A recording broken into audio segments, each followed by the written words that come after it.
This question is addressed to Tapat. You said earlier na in the university setting, marami yung mga tapat leaders in the student council. And you said earlier na man is inherently good and you believe on that. May tanong lang ako, kasi in the past years, di ba, puro tapat leaders yung mga leaders sa student council. And right now, you are complaining about streamlining activities and different issues and problems ngayon. Then, kayo din yung nagpo-propose ng pagpapalit ng system. Is it ironic, di ba? About this, given 5 minutes. Yes, about this majority government. And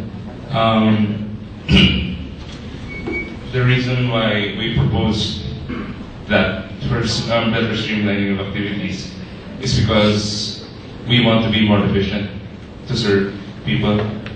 We don't want to change the people who are in conflict now, in the student council now. We want to change the structure of the student council. Okay? Not the people. So what? So the structure is not efficient kasi it means that the people who are running the structure is hindi magaling. What? It's extremely big. Kasi hindi mo kasi nasagot yung tanong talaga namin eh. The tanong namin is, hindi ba... Okay, and my answer to that is, it is not, because your question is wrong. Okay? The structure is flawed, not the people in the structure. Please, take it.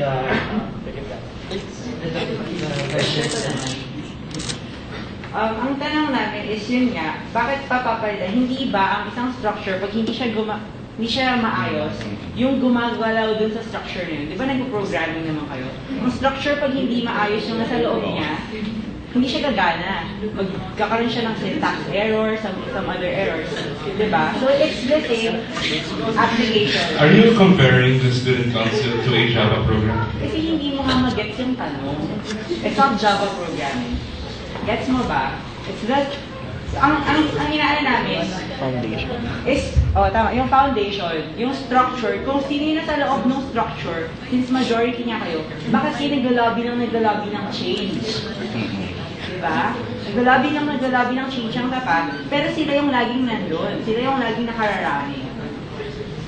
Okay, first of all, Tapat did not create the structure of the government we have now.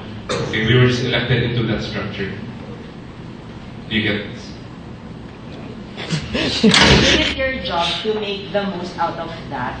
That is why we want to make the most out of it by changing it.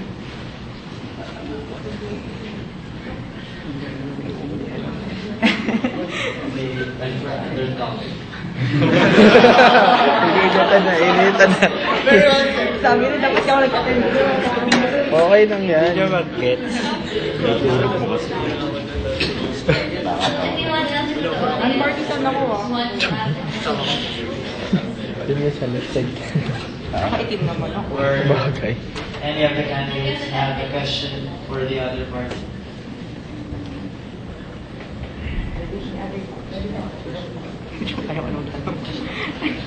Pag na, di ulit maintindihan. This is for Roby Enriquez.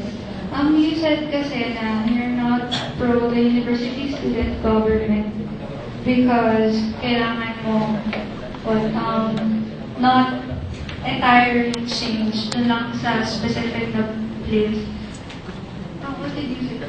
It's in the implementation and not the structure. Implementation. Wait. What do you think is wrong with the current student council? It's the implementation itself. It's the leaders. It's the ano yun, parang yung teamwork. Yung teamwork, yung communication. Kasi diba, nagkakaroon lang naman ng problema dun sa overlapping of activities. Kasi yun naman yung parang purpose. Kaya bakit ginawa yung USG? Para dun sa activities, para maayos yung activities. Pero isipin nyo, kung nagkakaroon lang ng maayos na pag-uusap ng communication, yung iba't ibang sectors, di ba, mas maayos naman yung activities, yung day. And at the same time, kasi pag merong USG, magiging limited yung activities. Why? Kasi limited na yung tao, limited na yung limited yung mga tao, yung manpower. Unlike kapag maraming tao yung gumagalaw, maraming tao yung nagtutulong-tulong, it's more of a student council. And that's what we want for the students. Because this student council is not for us. It's not just for the leaders, it's for the people, it's for the students of Lasal. So yun, it's about the activities. Ayun, do you know the ethics committee in the LA? Yes. Okay, do you know what it does? The nature of its work. Diba judiciary ang nature ng work and legislative committee siya. So, di ba overlapping? So, that's what, diba? So, what's your stand on that? Kasi legislative siya, tapos judiciary ang power. Kasi po, diba, yung sa yung pinopropose sa USG, judiciary, parang ang gagawin doon, parang papatunga mo na or parang agawa mo na in some way na trabaho yung PO. And that's the administration. We are just students. And as a tugon, nandun kasi kami sa